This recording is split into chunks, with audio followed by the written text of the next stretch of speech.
বাংলার রূপবৈচিত্র্যের অনেকখানি জায়গা জুড়ে শীতের অবস্থান। শীতের সকালের রূপ অন্য সব ঋতুর থেকে সম্পূর্ণই আলাদা। কাকডাকা সকালে ঘাসের ডগায় জমে থাকা শিশির বিন্দুর নয়নাভিরাম দৃশ্য মনে স্পর্শ করলেও ততক্ষণে মনে পড়ে উত্তর জনপদের সাধারণ মানুষের জনজীবনের কথা।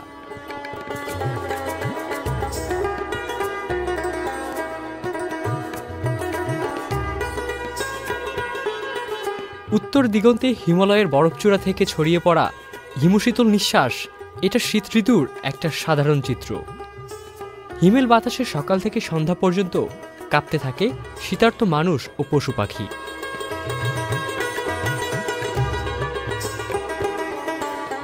কুয়াশা কন্যারাও নির্জন বনমাঠ আর নদীর কুল জুড়ে ছাউনি ফেলে। আর তাই তো যারা মাঠে কাজ করে জীবিকা নির্বাহ করেন তাদের জীবনের স্বাভাবিক অবস্থার অবনতি ঘটে অনেকটাই। আর এই কুয়াশা আমরা এই 1-2 হাত 3 হাতও দেখতে পাই না।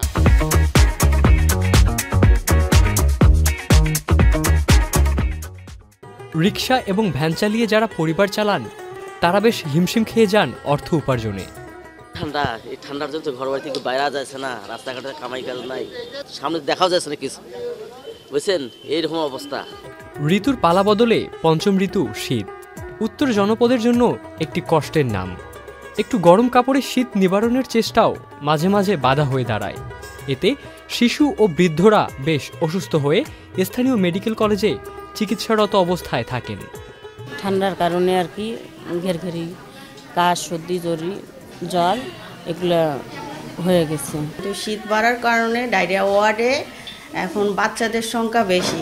আমরা বিশেষ করে কিছু কিছু অসুখ খুবই পাচ্ছি, যেমন কমন ঠান্ডা, তারপর হচ্ছে নিউমোনিয়া, ব্রঙ্কিওলাইটিস, ব্রঙ্কিয়াল অ্যাজমা, এছাড়াও শিশু ডায়রিয়া।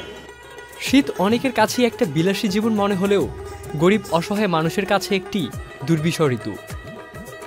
শীত ঋতুর সামাজিক ও অর্থনৈতিক গুরুত্বের কথা খেয়াল করলে উত্তরের জনপদে এর প্রভাব অনেকটাই।